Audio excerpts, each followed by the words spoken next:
ఇప్పుడు మరలా తిరిగి మన కార్యక్రమాన్ని కొనసాగిద్దాం.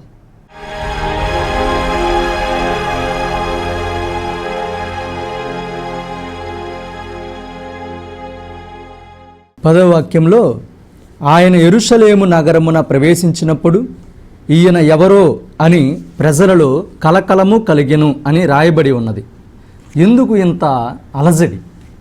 కలకలం ఎందుకు జరిగిందంటే దాన్ని గ్రహించాలంటే ముందు మత్తయి సువార్తలో 2వ అధ్యాయం 2-3 వచనాలు ఆలకిస్తే మనకు కొంతవరకు అర్థమవుతుంది. యూదుల రాజుగా జన్మించిన శిశువు ఎక్కడ? ఆయన నక్షత్రమును తూర్పు దిక్కున చూచి మేము ఆరాధింపవచ్చితిమి అని అనిరి. ఇది విని హేరోదు రాజు యెరూషలేము నగరవాసులందరూ కలత చెందిరి. హేరోదు రాజు యెరూషలేము నగరవాసులందరూ కూడా కలత చెందారు. అదొక భూకంపం మాదిరి వారికి ఆ వార్త. యూదులకు ఒక రాజు జన్మించాడు అనేటువంటి వార్త ఒక భూకంపంగా హేరోదు రాజుకి ఆ నగరవాసులకి కలిగింది.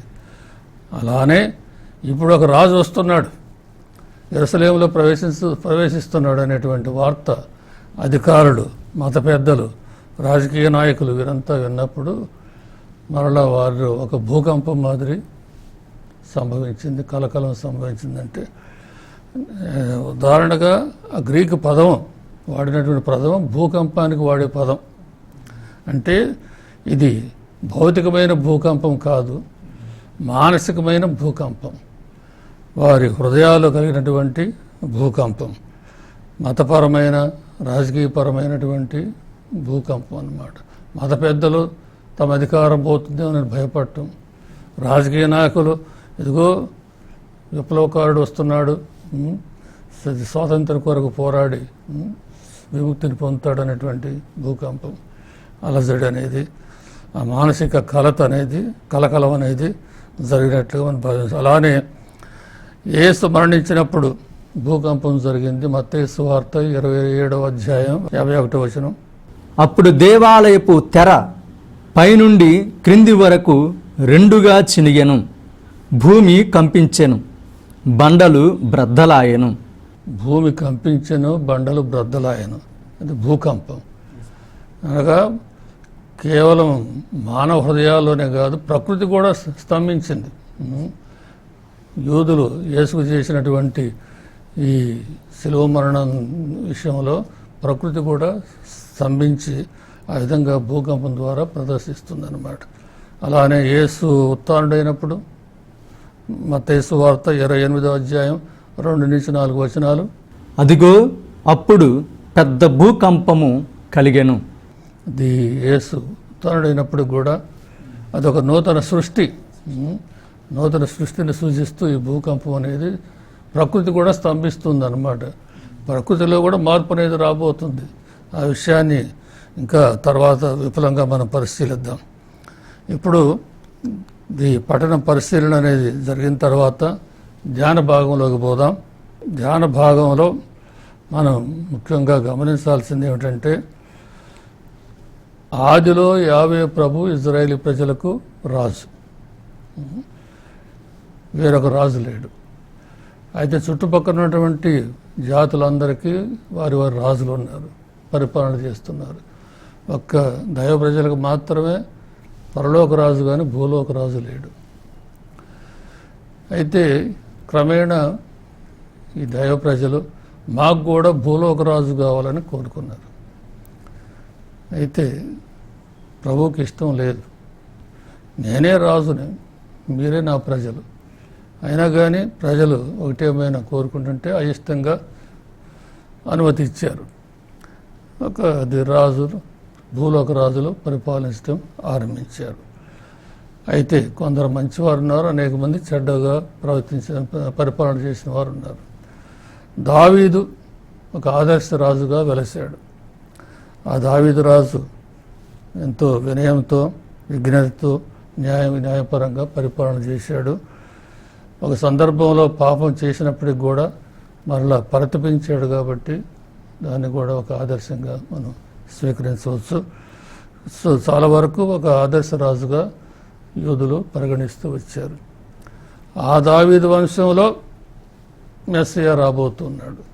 అందుకే ఆయన దావీదు కుమారుడిగా పరిగణించబడ్డాడు. ఆ విధంగా ప్రజలు కూడా సంబోధించారన్నమాట. అయితే యేసు తన ప్రేమ, కరుణ, దయ, శాంతి ద్వారా మానవ హృదయాల్ని పరిపాలించడానికి ఇచ్చేస్తున్నారని మనం గ్రహించాలి. అందుకే మన హృదయాల్ని ప్రభువునకు యేసుకు అర్పించినప్పుడు ఆయన శాంతిని, ప్రేమను మనం స్వీకరించగలం. గాడిద దాని పిల్ల. కొన్ని తర్జుమాల్లో కేవలం ఒక గాడిదని, అనేక తర్జుమాల్లో గాడిద దాని పిల్ల అని. ఇక్కడ వాక్యంలో కూడా చూస్తున్నాం, గాడిద దాని పిల్లను రెండు కూడా తోలుకొని రండి అని ప్రభు పలుకుతూ ఉన్నారు. ఎందుకు రెండు జంతువులు? ప్రభు కోరటానికి గల భావాలు కానీ అర్థాలు కానీ ఉన్నాయి. ఇప్పుడు ముందు గాడిద ఎందుకు, తర్వాత దాని పిల్ల ఎందుకు ఆలోచన. గాడిద ఎందుకంటే గాడిద చేసే పని ఏమిటి? ముఖ్యంగా బరువులు మోయటం. ఆ కాలంలో, ఈ కాలంలో కూడా, ఇప్పుడు కూడా గాడిద ముఖ్య ఉద్దేశం, ముఖ్యమైన పని బరువులు మోయటం. అలా ప్రజల బరువులను గాడిద మోసినట్లే యేసు ప్రజల పాపాలని మోయటానికి సిద్ధంగా ఉన్నారు, వస్తూ ఉన్నారు అని గాడిదని ఎంచుకున్నారు. గాడిద మోసినట్లే నేను మీ పాపాలని మోస్తున్నానని తెలియజేయడానికి ఎంచుకున్నారు. ఉదాహరణగా వాళ్ళు ఆ కాలంలో ఒక గొర్రెపైన లేక మేకపైన ప్రజలు తమ పాపాలని ఉంచి ఆ విధంగా ఆ గొర్రెపిల్లే లేక మేక దాన్ని మోసుకొని పోవాలని ఆచారం ఉండేది.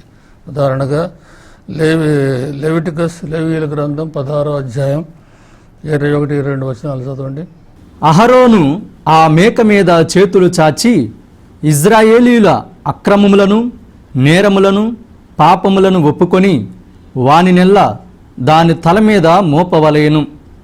ఆ పిమ్మట ముందుగానే నియమింపబడిన ఒక మనుషునిచే దానిని ఎడారికి తోలింపవలయను. ఆ మేక ప్రజల పాపములనెల్లా తనపై వేసుకొని ఎడారికి మోసుకొని పోవును. అలానే వేరొక గొర్రెపిల్ల, లోక పాపాలను మోసే గొర్రెపిల్ల ఇప్పుడు ఇక్కడ ఉంది.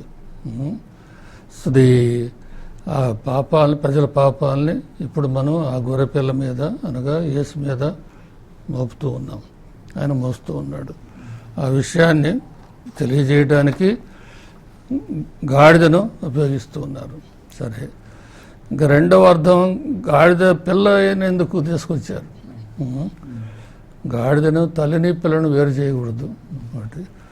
అయితే దానిలో లోతైన భావం ఏంటంటే, తల్లి తన బిడ్డలను తన పాలతో పోషిస్తుంది. తల్లి గాడిద తన బిడ్డను తన పాలతో పోషిస్తుంది. అలానే యేసు తన వాక్కుతో, తన శరీరంతో మానవులను పోషించడానికి వస్తూ ఉన్నాడని దాని భావం అన్నమాట. అది లోతైన భావం. అలానే ఇంకొక భావం కూడా ఉంది. అదేమిటంటే, పితృపాదులు చెప్పేటువంటి భావం ఏమిటంటే, కట్టివేయబడినటువంటి గాడిదను విప్పుకొని తీసుకురమ్మన్నారు కదా. అంటే యూద మతం ఇంతవరకు మోషే చట్టానికి కట్టివేయబడి ఉంది. ఇప్పుడు ఆ యూదులను విప్పాలి, ఆ బంధం నుంచి, ఆ చట్టాన్ని నుంచి విడదీయాలి, తీసుకొని రావాలి. అలానే దాని పిల్ల మార్కు సువార్తలో మనం ఆలకించినట్లయితే, మార్కు సువార్త 11వ అధ్యాయం 2వ వచనంలో, ఇంతవరకు ఎవరు కూడా దాని మీద ఎక్కలేదు అని రాయబడింది. ఎందుకు అది చెప్పారు అంటే, ఈ గాడిద పిల్ల అన్యులను సూచిస్తుంది. గాడిదేమో యూదులను, మోసే చట్టాన్ని కట్టివేయడానికి యూదులను, గాడిద పిల్ల అన్యులను సూచిస్తుంది.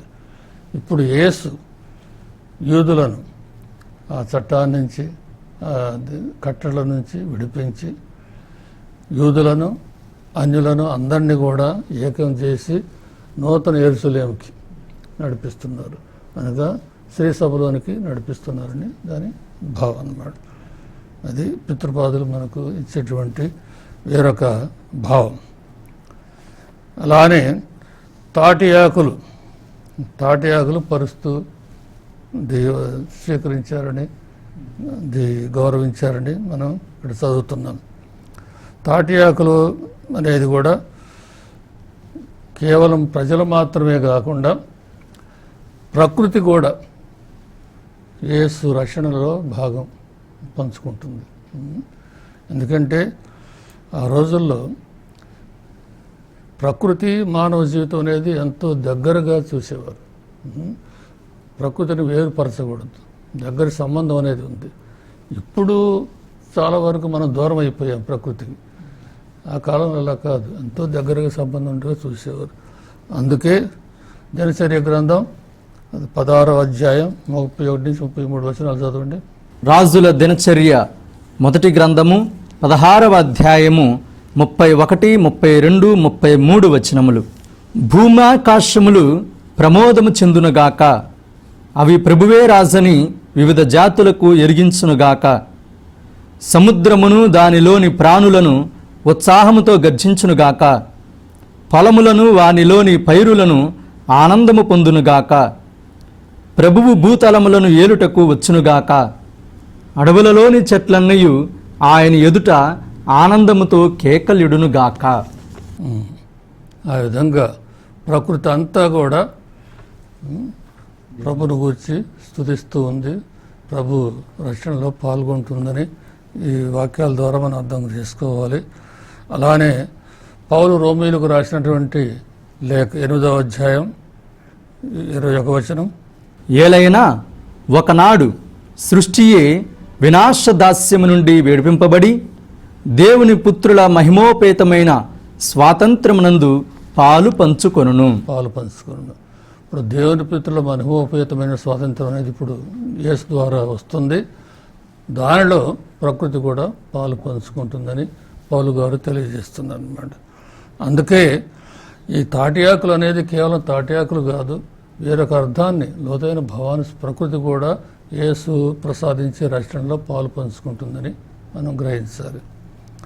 అందుకే గుడారాల పండుగ సందర్భంలో యూదులు తాటి ఆకులతో గుడారాలు చేసుకునేవారు, ఎడారిలో గుడారాలు చేసుకొని జీవించారు.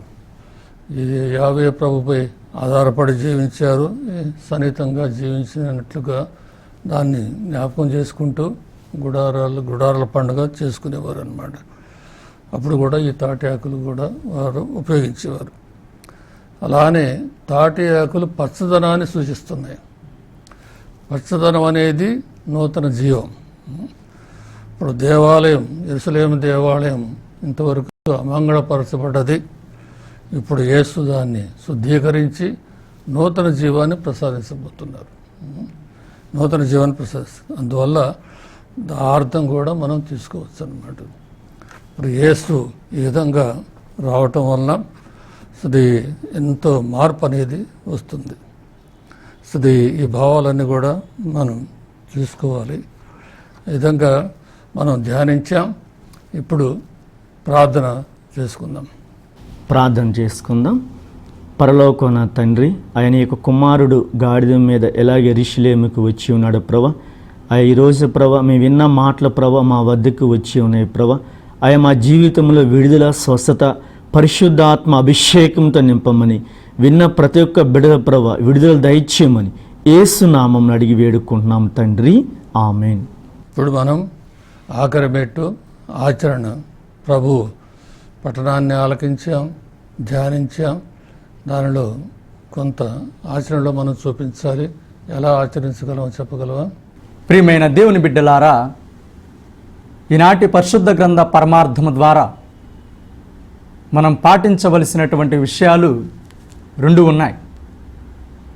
మొదటిది, యేసుక్రీస్తు ప్రభువును మన రాజుగా స్వీకరించాలి. అందుకు మన హృదయాలను ప్రభువునకు అర్పించటం అలవర్చుకోవాలి. రెండవది, తల్లిగాడిద తన పిల్లను పాలతో పోషిస్తుంది.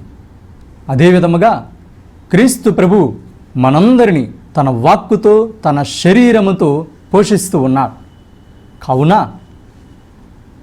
తన వాక్కును అనగా క్రీస్తు ప్రభుని యొక్క వాక్కును నిండు హృదయముతో పఠిస్తూ, ధ్యానిస్తూ, పాటించటం అలవాటు చేసుకోవాలి. ప్రభుని యొక్క శరీర బలముతో ఆయనకు సంపూర్తిగా సాక్షిగా జీవించటానికి ప్రయత్నం చేయాలి. ఇప్పుడు మనం యేసు పురప్రవేశాన్ని గురించి పరిశీలించాం, ధ్యానించాం. ఇక వచ్చే వారం పాస్కా పండుగ ఆదివారాన్ని గురించి మనం పరిశీలించాలి. అనగా యోహాను సువార్త 20వ అధ్యాయం 1 నుంచి 9 వచనాలు యేసు పునరుత్థానం గురించి మనం పరిశీలిద్దాం. అది వచ్చే వారం జరుగుతుంది.